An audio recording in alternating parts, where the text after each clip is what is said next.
Hello everyone, and welcome back to our channel, our emptiness journey. And today I want to bring to you 3 quick tips on what to consider when you are thinking about becoming a full-time RVer.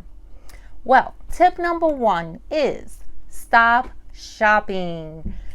If you are even thinking about becoming a full-time RVer, you want to stop shopping for all those things that you really want but you really don't need, because in an RV you are limited in space. The more you buy now, the more you're going to have to get rid of later on. And I promise you, it is an overwhelming experience getting rid of everything that you own and to have to make a decision on every single item. Tip number 2, start purging. I started with paperwork as soon as we started taking it a little bit serious. We started doing our research, and I thought, okay, let me start purging at least the paperwork. I had a file cabinet with 2 drawers full of documents, paperwork, pamphlets, things like that. So I began purging through it, and let me tell you, I found so many documents that I didn't need, or they were so old, not quite sure why I still had them. I'm very type A. I don't like clutter. I am always decluttering. Even I was surprised to find out how much paperwork I had. Now, here was my process in going through all of the paperwork. I went through round 1, the quick and easy. Let me see what I really don't need, what's old, what needs to be shredded, and I got rid of that paperwork. Took a nice break, came back a different day, and then I went through it a little more carefully, and I began a scan pile and a shred pile. I went ahead and scanned those important documents that I really needed, but I really didn't have space in the rig to bring.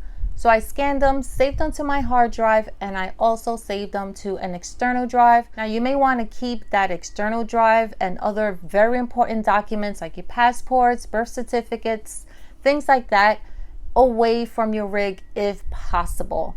Maybe have it at a friend's house, or if you have a storage unit, you can maybe keep it there. Just get creative with it, but it's not suggested to have it in the rig if there's a fire in the rig. So you just want to make sure you keep those safe. So tip number 3 is look around your home and start decluttering. I started with 1 room because it became so overwhelming even at the very beginning of the process, because you're thinking, well, what can I take? What can I not take? What would I use? What type of rig will I have? Because at that point, we didn't really know whether or not we were going to buy that RV. So I started with my closet, and I went through the clothes first. That was a little hard, but you look at the items that you've purchased and you think, one day I will use this, and you probably haven't. Maybe you've never used it, or you haven't used it in the past 6 months or a year. Now, those are the items that you want to pull out and donate. You are RVing with a spouse or a significant other. Make sure they go through that process too, because it is not easy. When I decided these are the clothes or the items that I'm going to get rid of, I then had a donation pile, a trash pile, and a pile on things that I just wanted to give away. Now, when it comes to donated items, I would suggest just donate those things that are lightly used. Don't just donate everything you don't want, because then what you're doing is you're giving those employees a little more work, because now they have to sift through it and start trashing those things that no one else can use. So instead, maybe do a curb alert, or maybe post it on social media. Does anybody want this? And you just never know who might pick it up. But be very careful with the things you are donating.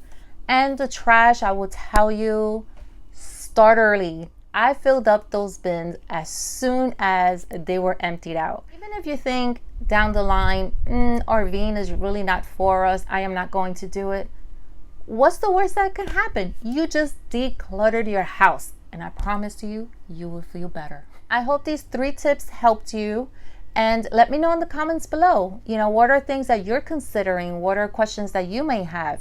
Keep doing your research. Well, I hope this helped you if you're considering becoming a full-time RVer. If you are new here, please consider subscribing, liking the video, and clicking on that bell so that you can get notified of any new videos that I will be posting. Well, thank you so much and have a blessed day.